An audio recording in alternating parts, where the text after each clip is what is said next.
মৰিয়াই মৰিয়াই আহত কৰিলে চিকিৎসকক পুনৰ চিকিৎসকৰ ওপৰত হাত উঠালে যুৱকে কিয় বাৰে বাৰে ঘটিছে এনে ঘটনা কৰ্তব্যৰত চিকিৎসক পুনৰ নিগ্ৰহৰ বলি হৈছে এইখন অসমত মেৰাপানীত পুনৰ চিকিৎসক নিগ্ৰহৰ জঘন্য ঘটনা নিশা কৰ্তব্যৰত অৱস্থাত দুই যুৱকে মৰিয়াই মৰিয়াই আহত কৰিলে মেৰাপানী সমূহীয়া চিকিৎসালয়ৰ চিকিৎসক ডাক্তৰ মনিম আল মাছুদ আহমেদ ঘটনা অনুসৰি যোৱা নিশা নৱগ্ৰাম বিজয়পুৰৰ পাপু কছাৰী নামৰ এজন যুৱকে মূৰত আঘাতপ্ৰাপ্ত হৈ আন এজন বন্ধুৰ সৈতে মেৰাপানী চিকিৎসালয়লৈ আহিছিল সেই সময়ত চিকিৎসালয়খনত কৰ্তব্যত নিয়োজিত হৈ আছিল চিকিৎসক ডাক্তৰ মনিম আল মাছুদ আহমেদ পাপু নামৰ ৰোগীজনে আন এজন সতীৰ্থসহ চিকিৎসকজনৰ ওচৰলৈ চিকিৎসাৰ বাবে আহে যদিও কোনো ধৰণৰ টিকট সংগ্ৰহ নকৰাৰ বাবে ডাক্তৰ আহমেদে 1 নং কোঠাৰ পৰা এটি টিকট সংগ্ৰহ কৰি অনাৰ বাবে জনায়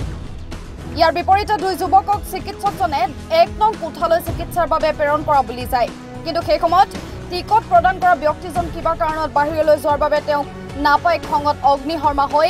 দুই যুৱকে কৰ্তব্যৰত চিকিৎসকজনকে গুৰুলকৈ মাৰপিট কৰাৰ লগতে চিকিৎসকজনৰ হাতত থকা মোবাইলটো ভাঙি চুৰমাৰ কৰে ঘটনাৰ সন্দৰ্ভত চিকিৎসকজনে ততাতৈয়াকৈ মেৰাপানী আৰক্ষীক অৱগত কৰাত চিকিৎসালয়খনত আৰক্ষী উপস্থিত হৈ যোৱা নিশাই চিকিৎসকক প্ৰহাৰ কৰা পাপু শইকীয়াক আটক কৰে যদিও আনজন সতীৰ্থক বৰ্তমানে কৰায়ত্ব কৰিব পৰা নাই ইফালে ঘটনাক লৈ তীব্ৰ নিৰাপত্তাহীনতা ভুগিছে মেৰাপানী চিকিৎসালয়ৰ চিকিৎসক কৰ্মচাৰীসকলে অন ডিউটিত হস্পিটেলতে আছিলোঁ ডক্টৰ হিচাপে তো ৰাতি এৰাউণ্ড 10:30 বজাত এই দুজন মানুহ আহিছিলে এজন এটেণ্ডেণ্ট আৰু পেচেণ্ট এটা লৈ পেচেণ্ট কি হৈছিলে মোক কোৱা নাই ডাইৰেক্টলি মোৰ ওচৰতে গুচি গ'ল কাউণ্টাৰত টিকেট নোলোৱাকৈ গুচি গ'ল পিছত মই ক'লোঁ যে আপুনি কাম কৰক টিকেট এটা বনাই লৈ আনক পিছত ই মদ খুৱাই আছিলে চাগে ইমান গালি গোলাজ কৰি পেলাই মোক মানে ধমকি চমকি দি পেলাই কৈ আছে যেন এই ইয়াতে থাকিব নিদিওঁ ইয়াৰ পৰা ওলাই দিম আৰু কিবা কিবি কৈ আছে পিছত মই ক'লোঁ যে আপুনি কাম কৰক মইতো এভেইলেবল আছি হস্পিটেলত ডিউটি হিচাপে তো আপুনি কাউণ্টাৰত গৈ টিকেটটো বনাই আনক পিছত সি আকৌ ওলাই আহিলে কৈছোঁ নাই কাউণ্টাৰত মানুহ নাই পিছত মই ক'লোঁ যে আপুনি চাওকচোন 1 নম্বৰ ৰুমত চাগে আছে তাত গৈ পেলাই মাতি দিয়ক পিছত সি আকৌ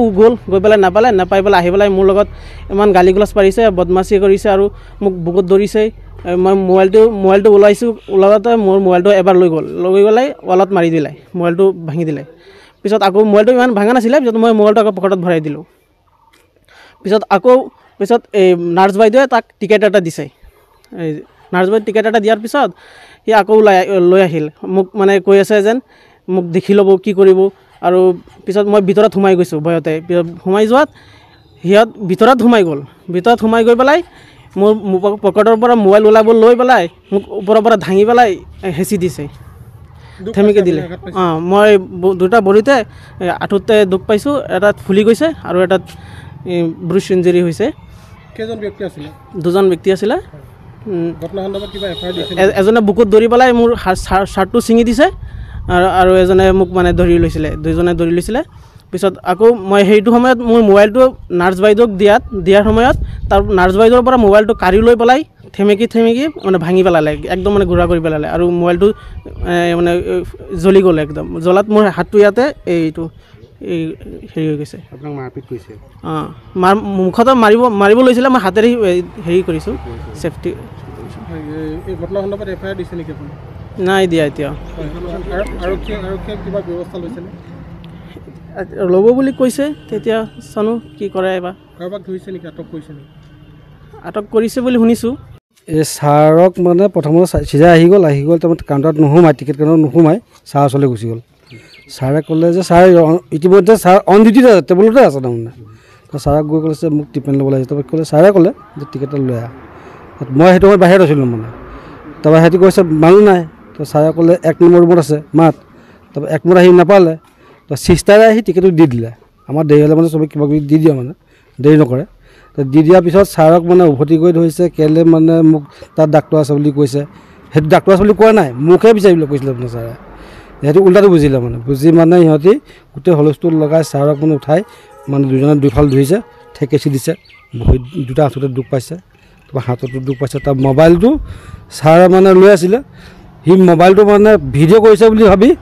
মোবাইলটো কাঢ়ি লৈ ঠেকেচি দিলে সেই সময়ত ডিউটিত কেইজন ব্যক্তি আছিল? আমি 4জন আছিলোঁ, চিষ্টাৰ এজনী আছিলে, ৱাৰ্ড গাৰ্লছ এজনী আছিলে, তাৰপৰা ছাৰ আছিলে, মই আছিলোঁ ৱাৰ্ড গাৰ্ল বয় হিচাপে 4জনে আছিলোঁ। তাৰপিছত আমি মানে থানালৈ ফোন কৰিবলৈ সুবিধা পোৱা নাই। যিটো উগ্ৰ মূৰ্তিত আছে মানুহকেইজন মদ খাই মানে সম্পূৰ্ণ নিচা তাৰমানে আছে, আৰু আমি যদি তাৰ লগত লাগি যাওঁ মানুহকেইজন শকত